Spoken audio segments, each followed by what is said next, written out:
Welcome back to Crypto Analytics, giving you a fresh take on crypto analytics. So today I'm going to have a quick look at a couple of these charts here and a few different metrics, and let's see roughly where we are in the grand scheme of things in this current bear market cycle.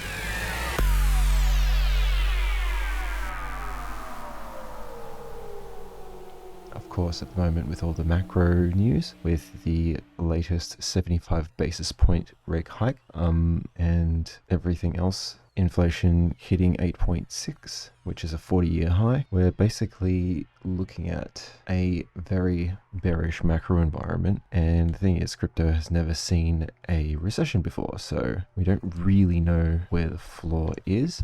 But what we can do is kind of start to maybe take some nibbles at some price points roughly where we are at the moment, because in terms of long-term investment, these levels are pretty amazing, right? They might not be great in the short term, but it's the sort of thing where if we DCA in and we sort of start to look at some places to enter the market for the long term, then, you know, these prices are pretty amazing. So what I've done here is a daily chart for Bitcoin using a Market Cipher, and I've just got this trend line here. As you can see, we broke that trend. So as soon as we broke structure here, you could see this line basically is what I was waiting for. This break here on this trend line, and then the break down below here, this break of structure, and then, you know, we had pretty decent drop, big decent drop after that. So, I mean, this was confirmation that we were entering the next leg down. So I guess if you didn't sell, you know, around here, any of your holdings at all, to, I guess, maybe give yourself some dry powder to buy back at lower prices. Personally, I actually took this blue triangle. You can see it doesn't always play out, but yeah, you can see the blue triangle here and blue triangle here. You know, if you did sell around these times, it would have been pretty good. But yeah, so we entered the demand zone. Basically, what I was waiting for was the C corrective pattern, which was around 23K. I mean, it just like blew past that, essentially, you know, measuring the Elliott wave. This Market Cipher indicator, the Cipher A, as it's called, and you can find it here by typing in EMC into indicators and metrics and strategies on TradingView. The Fu Manchu Cipher B, when divergences, is this one down here, and then the Cipher A is anything that's on the chart here. As you can see, there's all these ones that people have kind of modified and they're selling them, I suppose. But yeah, I mean, I guess the scalper is by Fu Manchu, which is for sale, I suppose, but that is not really necessary for this because we're dealing with such high time frames. Quickly, I'm going to look at the Market Cipher chart here on the weekly, also good on the daily as well. We can see here, you know, we're basically looking at this Cipher B here, so let me just reveal all these that I've got turned on. So I've got on this chart the Bollinger Bands, as we can see, you know, when we start to hit the bottom of the bands, we tend to be, you know, around bottom. I mean, this isn't a bull market though, so yeah, generally like the bottom of the bands are a lot stronger during a bull market. You know, they still acted pretty well here in Jan, but you know, the winter hadn't really set in quite yet. But as you can see here, we crossed down below them. What happens is there's generally like mean reversion, as they call it. It's where when you get too far outside of these bands, more often than not, you snap back in at some stage, but you just don't know when exactly. That's the main thing. So we might get some mean reversion move back to maybe the 30k level. I would say maybe around the 30k level seems feasible, but when we just don't know, or how far up we don't know. One thing I like about this chart is it printed the blood diamond. If anyone knows anything about the Market Cipher indicator, that's generally a sign of aggressive selling. The blue triangle is a sign of reversal. You see it doesn't print too many of them. I don't really look at the other ones so much. I like the blue EMAs because they, at least on the weekly, show when we've well and truly lost the bull or bear market. So as you can see here on the weekly, back in January, we basically entered the bear market, you know, with that first impulse back up failure. You know, we just got sort of that mean reversion move in March, essentially, from the bottom of the Bollinger Bands, and then we've just come down and we have just, it's been unrelenting. If we just have a look on the logarithmic scale here, I have to turn it off due to the Bollinger Bands because they don't like the logarithmic scale on longer time frames. You can see here, you know, these EMAs have worked very well in the past. So as you can see, like we're at Fibonacci at the moment, or we're actually below it. The next one I've got on the chart here measured from the bottom of the COVID crash to the very top. 16,441 is a possible area of support. So as we can see here on the RSI and moving average chart, I've just got a few moving averages here, the 20-week, the 200-day, which, you know, we're well and truly well below, the 300-week and the 200-week. So the 300-week here is, it's on the side there, 16,597. The 200-week, which we did fall below, but haven't quite closed below it yet.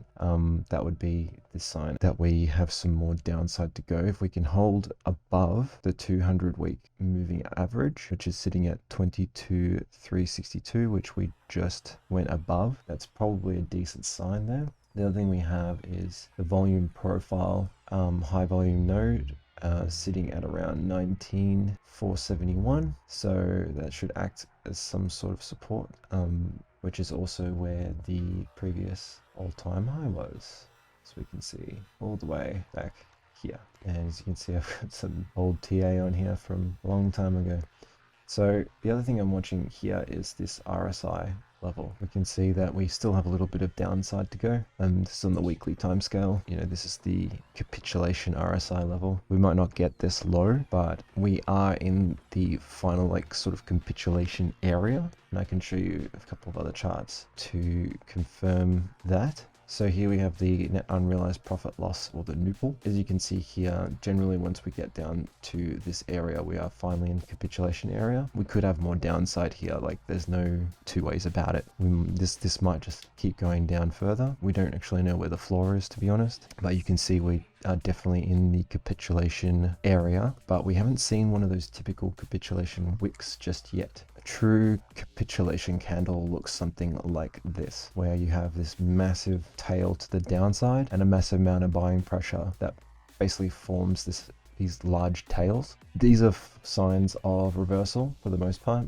You can see we had one there, but obviously we just continued to bleed and go down. Back in 2018, you can see here these capitulation candles, these big wicks to the downside, bang, like there's just all of these you can see. And then yeah, we had this, and we tend to like range sideways after these sorts of moments or go back up. And as you can see, we don't have anything like that here. We did have one here, and then we ranged sideways for a while and then came down, as you could quite clearly see. So that's what we're waiting for, one of these big weekly capitulation candles. You can see it also works, you know, in the opposite direction sometimes too, like it did back in 2019. These big wicks to the upside that sometimes can happen. I mean, that's just one instance there. I'm sure if I scroll back, I could probably find some more. But these are those big capitulation candles that we're waiting for. We didn't quite get too much of that here, but we did get a pi cycle bottom flag. So that's, you know, where having some confluence can be quite handy. I do like to look at this chart. It's kind of like a bit of opium, I guess. It's like that when in doubt, zoom out kind of chart, where you just look at the logarithmic scale over, you know, the current period of time, and what the fuck is with this candle? One of the things that I'm looking at the moment is the crypto risk index here down the bottom. So just have a look here. So this is just a custom indicator, and I can see that in previous cycles we form higher lows on this particular chart. So I'm also having a look on this. So let me just full screen here. So as you can see, we are in the undervalued zone, and typically when we're in this undervalued zone, these are typically great times to be accumulating.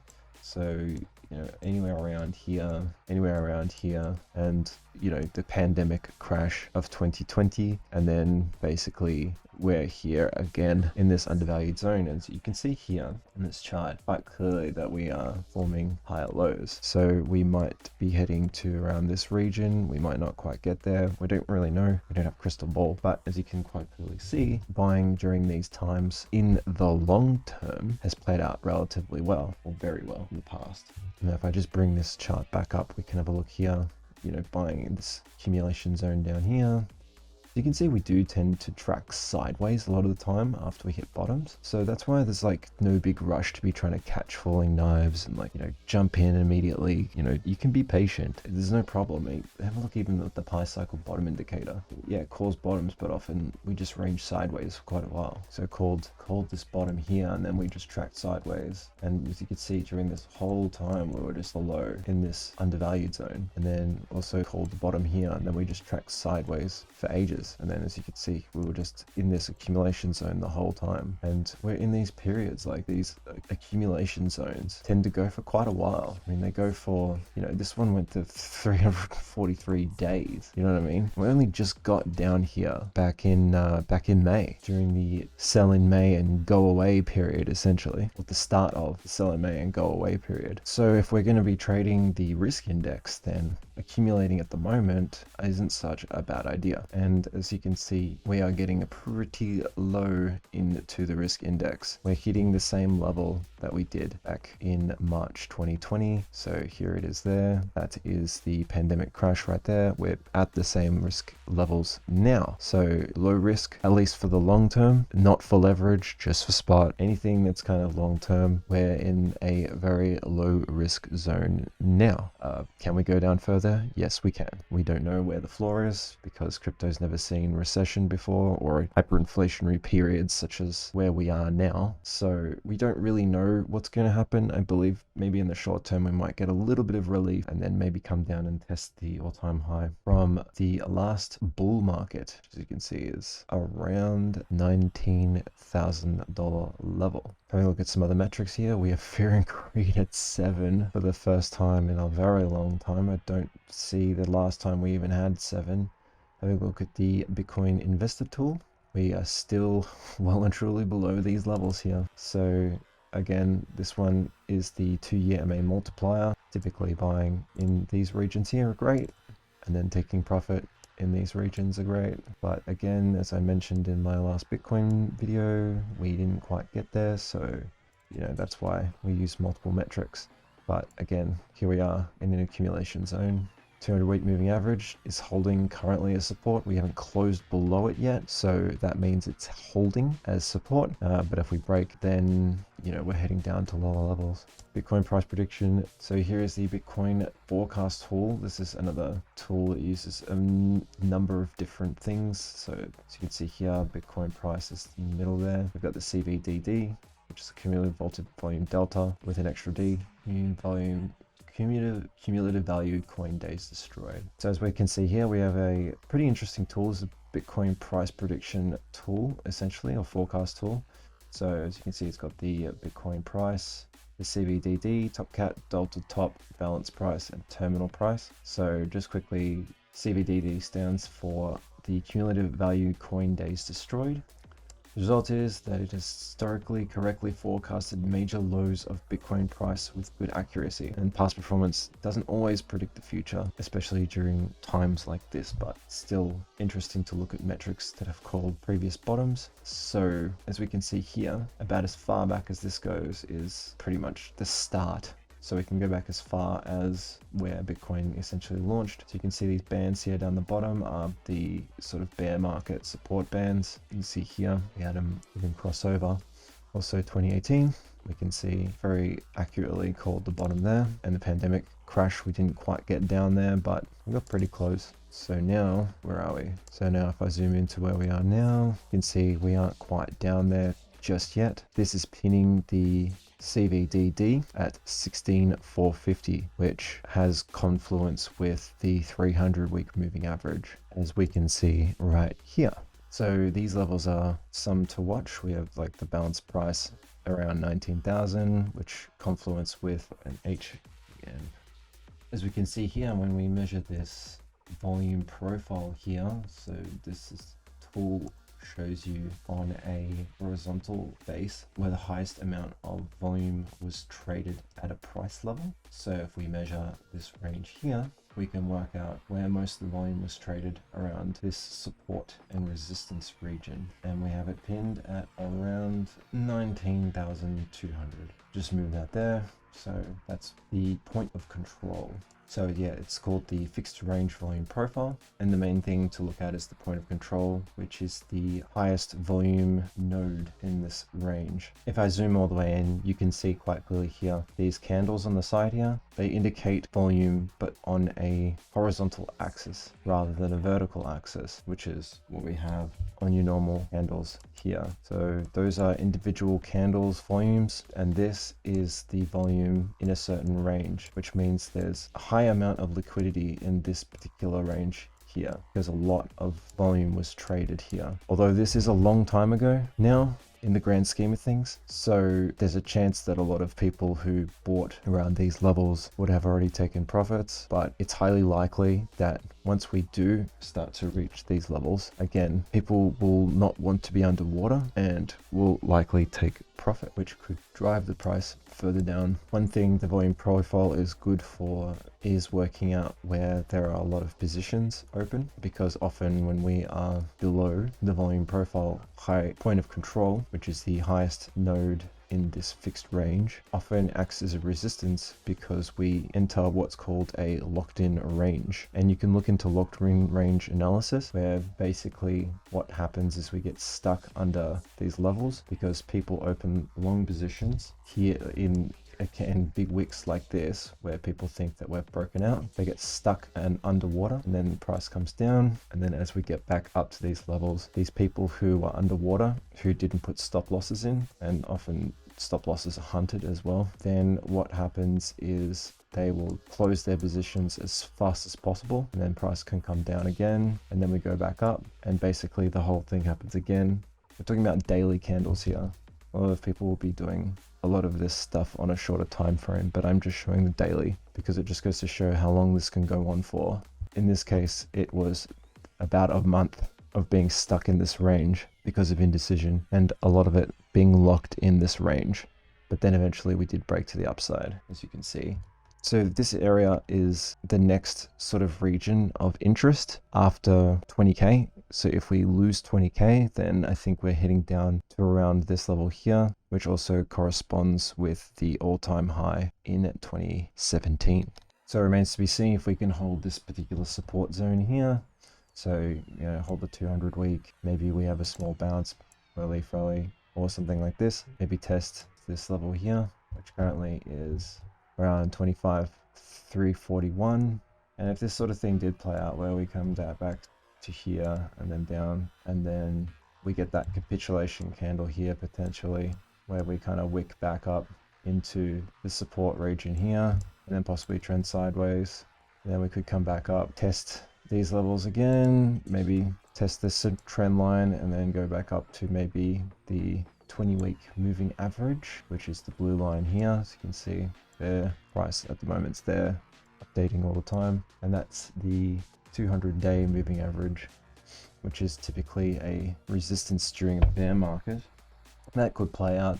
There's a number of different things that could play out. We don't really know what's going to happen at the end of the day, but we kind of know what typical price action looks like. So there's a chance that now we're going to just enter a zone like this where we trade sideways basically for a period of time, and then maybe just head down to the 300 week, because we haven't seen that big capitulation wick yet on the weekly, although this is a pretty strong tail here, admittedly on the daily. Personally, I'm eagerly anticipating the cross of these moving averages to get the pi cycle bottom indicator. Really, I'm looking for that to make a entry back into BTC, because I've just been waiting very patiently like everyone else. And also I've refit this band here, this logarithmic regression band, to the bottom of the COVID crash. So that also now has extended these lines out and given this median line the support that we had had back in January, essentially, that we broke below. So there is confluence, and this particular line here held, and you can see this particular Fibonacci line definitely held as support. So when refitting logarithmic regression lines, you've got to make sure that you get these significant levels of support and resistance. Otherwise, when you're refitting it, you're just kind of looking at things too vaguely. So I can definitely see this line is held quite well. I can definitely see this line was the rejection, which was on point. Also rejection here at this line right there. And we have another support here. You can see it all over the place, essentially. So this is my new sort of floor zone, essentially, on my long-term macro logarithmic regression chart. But rather than trying to catch a falling knife, I'm just going to wait because I want to see where that high cycle bottom flag comes up. And at the moment here, as we can see, I have tried to draw a potential prediction for when we might cross.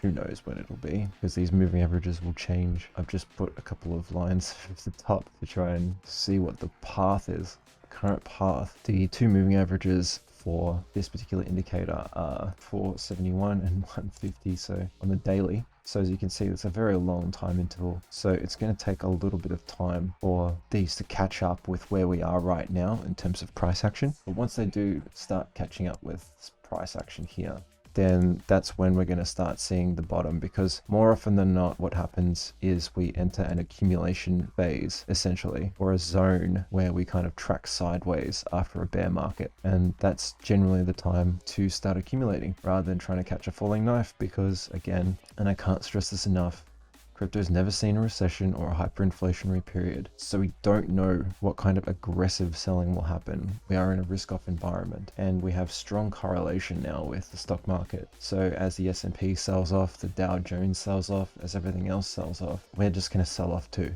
People wanted institutions to come, they came, and this is what we get. So careful what you wish for, I guess, but we do kind of need them in order to get the market cap up to what it needs to be in order to drive the price much higher. So, and also global adoption, of course. But once we get that pi cycle bottom flag on the chart, this would be a great time to buy. If you want to take some small nibbles, you can in this kind of region here, I guess. And also I'm watching this risk index to see how far down we can go here into the undervalued zone, because I've drawn a trend line here, and as you can see, this might still come down even further. Another quick thing that I'm looking at the moment is the DXY, or the dollar currency index. And so quite clearly see we've broken out of this trend line here, and we are on a tear for the most part. We're pretty much at the 50% level in terms of between the very top back in 1985 and the very bottom in 2008. But we have cooled off just a little bit. As you can see here, we've got a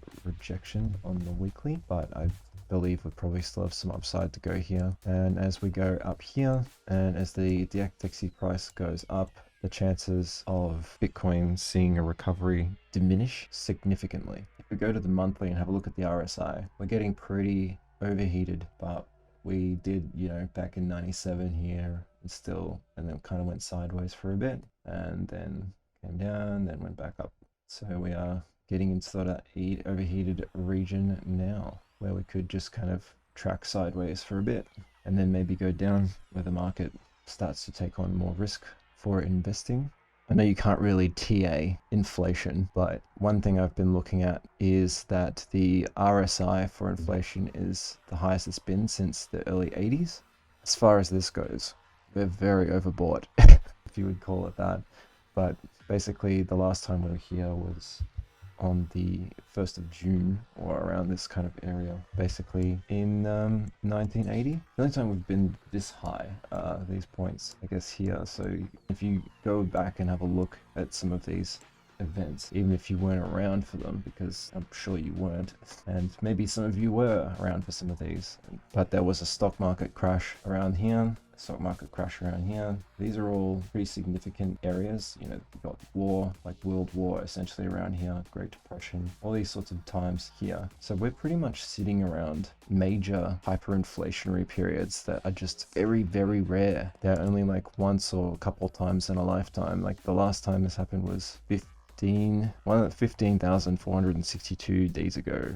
Probably a lot easier if we just say 42 years, to be honest. But these are periods that don't come up very often. So at least we kind of know, based on what happens between now and when inflation finally starts coming down, how crypto will survive this crazy, rare macroeconomic period. The last thing I wanted to show here was my Coinalyze chart, which shows the cumulative volume delta is significantly low. I've been showing the CVD chart for quite some time now, and it's been showing that we've been in a downtrend since the first part of last year. Essentially, this is one of the reasons why I've been unsure, been worried about as we can see, the aggregated CVD spot, and this is aggregated across quite a few different exchanges, aggregated across all of these exchanges. Binance all the way through has been in a macro downtrend since the first peak of 2021, which I showed on my Twitter, basically showing that this has just been going down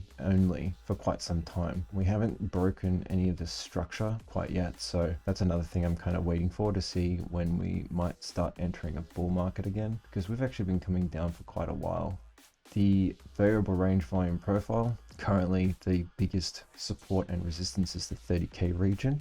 As you can see here, based on these spikes, this is the area that has the most amount of volume out of this entire range of price action. So if we do see a great relief rally, it most likely will head to this region to test at some stage. Another thing to look at is the open interest to market cap ratio, which basically indicates how much of the current price action is driven by leverage and how much is driven by spot. And as you can see, this is completely being driven by leverage and futures contracts at the moment. This is the highest it's been since July 2020, which was around the Bitcoin halving. So there was a lot of speculation taking place around this time. But I remember following this chart back then, having a look and seeing that there was a deleveraging event on the horizon, especially as we entered this little tiny pump here, which I say little tiny pump, but that's still pretty impressive for back then, especially after the pandemic crash around here. As for funding rate, you can see that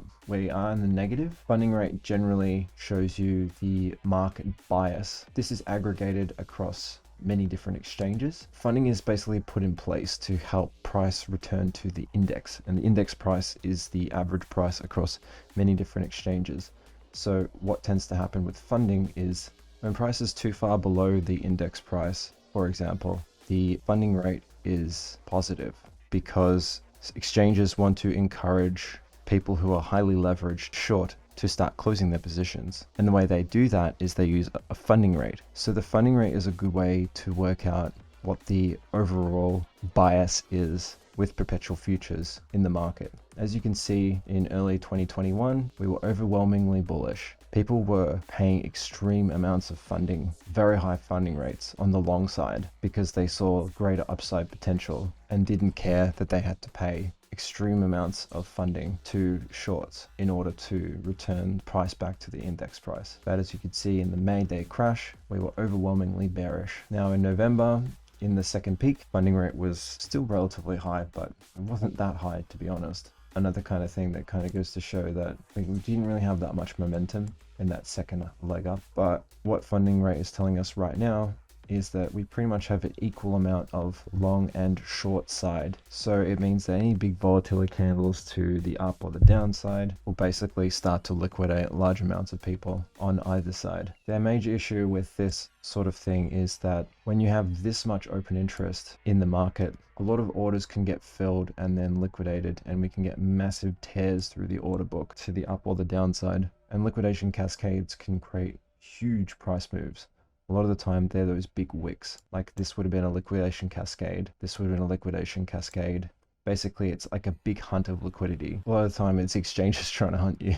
So I guess let's see how things play out. Between here and around the 16K region, essentially, we've got a big demand zone down here. These are prices that we could go to. We could also start to make brief recovery where we are now, or we might just trend sideways for a while, like what we did in the last ranging area, like we had over in this range here, just a trend sideways, essentially, kind of incision in the market until we took that leg down, essentially breaking a trend line here, breaking this line here, essentially, and then breaking this structure here. Who knows how long we'll stay down in this particular region. I guess if we overlay the Wall Street cheat sheet with the previous cycle, we can see it actually played out pretty well. There was just like a period here where we kind of went sideways, and then we had the old pandemic drop, which basically broke this whole area up. But this was the disbelief in 2009. This is a suckers rally. You know, with the euphoria, we definitely had that complacency. There's that first impulse back up, and then we just had all of this down here. It didn't really marry up exactly. People like to use this as a reference point quite often, but then you have things like this double peak cycle or expanded flat correction, where like I don't think anyone was really experiencing anger here. I think we just had another euphoria peak essentially. But at least if we have a look and see, you know, possibly where we are, that's pretty much where we are.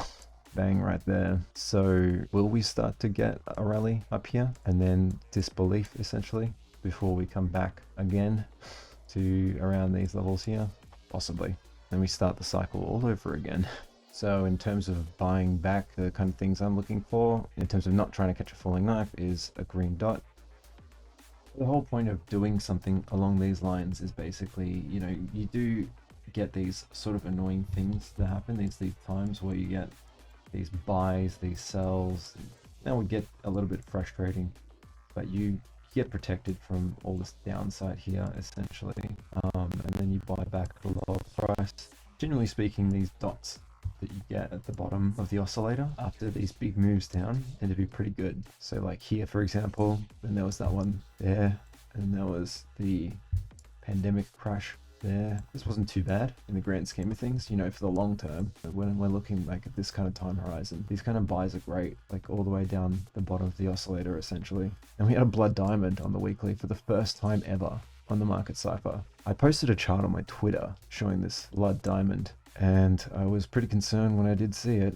So that's all I'm doing, sitting on my hands, waiting for this green dot. Don't really know when that will print. Could print soon, might print in a few months time, who knows, really. Don't know how low we're gonna go, but I'm gonna follow this personally. No financial advice, of course. And if you got some value out of this video, then please hit like on the video and please subscribe and press the notification bell.